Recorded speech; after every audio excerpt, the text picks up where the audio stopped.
Hello friend, সবাই ভালো আছেন? গাজীপুরের ইতিহাস, শিক্ষা, সংস্কৃতির এবং ভাওয়াল রাজার যে ঐতিহ্যবাহী ভাওয়াল রাজবাড়ি বলা হয়, সেই ভাওয়াল রাজবাড়ির দিঘির পাড় থেকে আপনাদের সাথে সংযুক্ত হয়েছি। আপনাদেরকে একটা পরিবেশ দেখাই, সেটা হচ্ছে যে এই পড়ন্ত বিকেলে মানুষের যে অবকাশ জীবন যাপন এবং মানুষের যে মাছ ধরা, গ্রাম বাংলার সেই মাছ ধরার দৃশ্যগুলা কিন্তু এখনো চোখে পড়ে।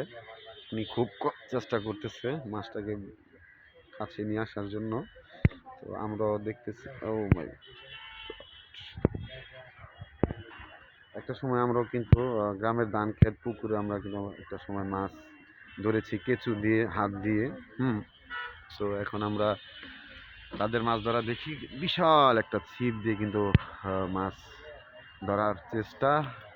এখানে আরেকজন পাওয়া গিয়েছে, বিশাল বড়শি নিয়ে এসে আসছে।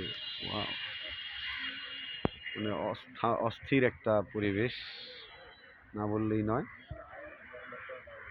এই চারিদিকে পাখির কোলাহল এবং আমাদের সনাতন ধর্মীদের চলে কীর্তন। পশ্চিম আকাশের সূর্যটাও কিন্তু একটা সময় একটু পরই হয়তো ডুবে যাবে।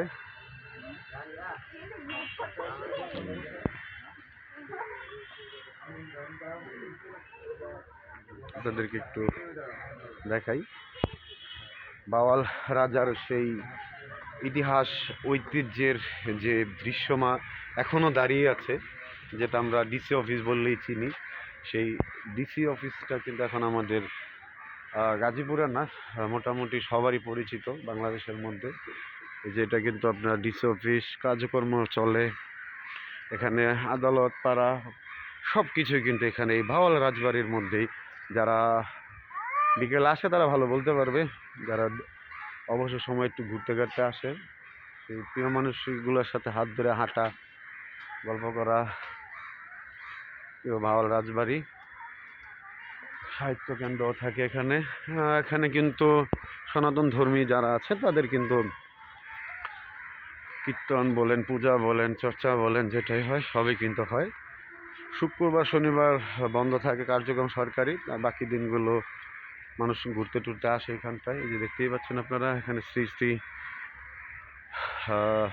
মাধব মন্দির। দিদিরা ওনারা সাজিয়ে আছে, ওনাদের ধর্মের কাজ চলমান। তাই এখানে যে আলোকিত মানুষ গড়ার যে সাহিত্য কেন্দ্র ভাসমান, মোটামুটি মানুষ তাদের পরিবার প্রিয়জন নিয়ে হাঁটা চলাফেরা করতেছে, ঘুরতেছে। পাখির কোলাহল কিন্তু অসংখ্য।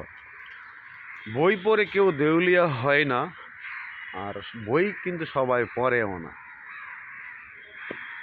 যে দেশে বই বিক্রি হয় ফুটপাতে আর জুতা তৈরি হয় যে দেশের কাচের দেয়ালে, সে দেশে জ্ঞানী লোকের কর্ম সবাই দিতে পারে না। বিশ্ব সাহিত্য কেন্দ্রের ভাসমান বই দেখতেই পাচ্ছেন, রাজার সেই নিদর্শন দাঁড়িয়ে আছে আজও কালের সাক্ষী হয়ে। শত বছর সংগ্রাম শেষে কিন্তু সে তার সাক্ষী বজায় রেখেছে। আমরা যতটুকু জানি যে গাজীপুরের কিন্তু ভাওয়াল রাজার কিন্তু মূলত এই গাজীপুর ছিল ভাওয়াল রাজাদের। সে ভাওয়াল রাজাদের অনেক ইতিহাস, ঐতিহ্য, বংশধর তারা শাসন করে গিয়েছে। এখন এটা মূলত এখন আমাদের সরকারি কার্যক্রমে পরিচালিত হয়ে আসছে। এই সেই ডিসি অফিস গাজীপুর, এর পাশে রানী বিলাসমণি, তারপর আজিমুদ্দিন কলেজ, আপনার অনেক শিক্ষা প্রতিষ্ঠান, সরকারি মহিলা কলেজ, সব মিলিয়ে কিন্তু একটি জাঁকজমক এরিয়া বলা চলে। সেই ভাওয়াল রাজার বাড়ির ইতিহাস, ঐতিহ্য আপনাদেরকে মোটামুটি জানালাম। আরও যদি কারো জানা থাকে অবশ্যই আমাদেরকে কমেন্ট করে জানাবেন। সবাই ভালো থাকবেন, সুস্থ থাকবেন, নিরাপদে থাকবেন। আবার দেখা হবে হয়তো কোনো খানে। সে আল্লাহ সে ভরসায় ভালো থাকুক সবাই। আল্লাহ হাফেজ।